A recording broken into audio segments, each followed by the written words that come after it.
हाय दोस्तों, नमस्कार। आप सभी का मेरे चैनल में स्वागत है। और जो आप स्क्रीन पर देख रहे हैं, और डेफिनेटली अगर आपके अकाउंट के अंदर पेटीएम के शेयर है तो आप बिल्कुल भी खुश नहीं होंगे, क्योंकि कंटिन्यूसली जो गिरावट पेटीएम के शेयर में आती हुई दिखाई दे रही है वो फर्दर मोर कंटिन्यू करती हुई दिखाई देगी, क्योंकि इस लॉस से ये समझ आता है कि ये बहुत बड़ा लॉस है। Paytm consolidated loss amount to RS 2396 crore in FII 2022 और 22 के अंदर जो ये लॉस बनता हुआ दिखाई दे रहा है, उससे आप ये समझ सकते हैं कि किस हिसाब से आने वाले टाइम में ये शेयर परफॉर्मेंस करता हुआ दिखाई देगा। हालांकि जो रिवेन्यू है वो बढ़ा है, लेकिन रिवेन्यू बढ़ने से वो प्रॉफिट की तरफ भागता हुआ नहीं दिखाई दे रहा है, वो लॉस की तरफ भागता हुआ दिखाई दे रहा है। यानी कि आपका जो एक्सपेंडिचर है वो बढ़ रहा है, रिवेन्यू बढ़ रहा है, लेकिन आप उसके अंदर प्रॉफिट मेकिंग नहीं कर पा रहे हैं। यानी कि मैनेजमेंट के अंदर और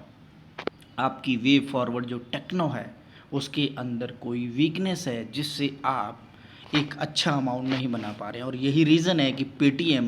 कंटिन्यूसली मैनेजमेंट इशू की वजह से नीचे की तरफ धड़ाम से गिरता हुआ नज़र आ रहा है। और यहाँ पर वही आप साफ साफ अंकों में देख सकते हैं कि किस हिसाब से 2396 करोड़ का जो लॉस है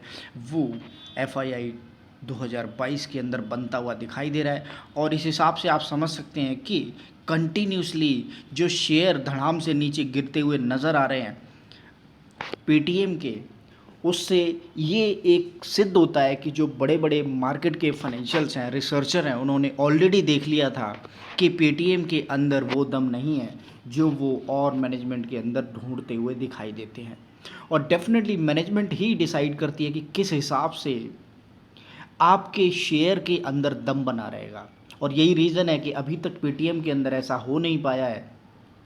और कंटिन्यूसली शेयर नीचे की तरफ आता हुआ नज़र आ रहा है, क्योंकि उन्हें इसके ऊपर काम करना होगा और जो लॉसेस हैं जो वाइड होते हुए दिखाई दे रहे हैं उन्हें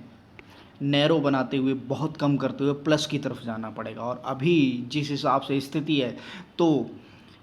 पेटीएम के अंदर ऐसी कोई भी चीज़ नज़र आती हुई नहीं दिखाई दे रही है। अगर आपके पास शेयर है तो डेफिनेटली मैं ये समझ सकता हूँ कि अभी शेयर और नीचे गिरते हुए दिखाई देगा। और उसका रीज़न आप अच्छी तरीके से देख पा रहे हैं कि किस हिसाब से अब जब क्वार्टरली रिजल्ट और ईयरली रिजल्ट दोनों के दोनों कंसोलिडेटेड होते हुए दिखाई दे रहे हैं, तो इस हिसाब से आप ये समझ पाएंगे कि जो रिटर्न है वो बिल्कुल भी निकलते हुए नहीं दिखाई दे रहे हैं शेयर के अंदर। और फाइनेंशियली जो रिजल्ट आते हुए नज़र आ रहे हैं वहाँ पर भी लॉस एक्सेल के ऊपर जब इनपुट आता है तो डेफिनेटली वो इनपुट पूरे के पूरे ईयर की ग्रोथ को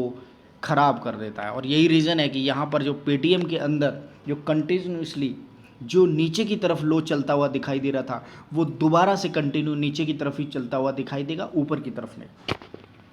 कि फ्राइडे का दिन था और रिज़ल्ट आने थे, लेकिन रिज़ल्ट वाले दिन थोड़ा सा शेयर के अंदर एक अच्छा खासा उछाल आया, लेकिन बाद में उसके अंदर एक गिरावट बनती हुई दिखाई दी। यानी कि जो होप थी कि आज रिज़ल्ट आने और बहुत अच्छे रिज़ल्ट आने होंगे वो हो न सका। और यही रीज़न है कि इस शेयर के अंदर अब आप जब देख पा रहे हैं कि किस हिसाब से ये शेयर नीचे की तरफ मूव करता हुआ दिखाई देगा और कंटिन्यूसली आप इसके अंदर जो ग्रोथ की कोशिश कर रहे थे वो बिल्कुल भी दिखाई देती हुई नहीं आ रही है। ये हल्का सा थोड़ा सा जो ऊपर की तरफ चढ़ा है, डेफिनेटली मार्केट में एक थोड़ा सा उछाल था उसकी वजह से चढ़ा है, लेकिन अगर ओवरऑल इस चार्ट को, इस पैटर्न को, इस पूरे के पूरे शेयर को आप देखेंगे तो यहाँ पर आप आराम से देख सकते हैं कि आपने इस शेयर के अंदर कोई पैसा नहीं बनाया है। और जिस हिसाब से 63% का लॉस इस शेयर के अंदर है, उस समय आप ये शेयर बेच भी नहीं पा रहे होंगे। तो डेफिनेटली एक बहुत बड़ी इसके अंदर रेगुलर करेक्शन जो आती हुई नज़र आ रही है नीचे की तरफ। और डेफिनेटली अब आने वाले टाइम में भी, क्योंकि अब 2300 करोड़ रुपए से ज़्यादा का आपको इसके अंदर लॉस होता हुआ नज़र आ रहा है और वो कंटिन्यूसली नीचे की तरफ और ज़्यादा ये शेयर भागता हुआ दिखाई देगा। इसके अंदर जो पोटेंशियल है वो अभी तक ऐसा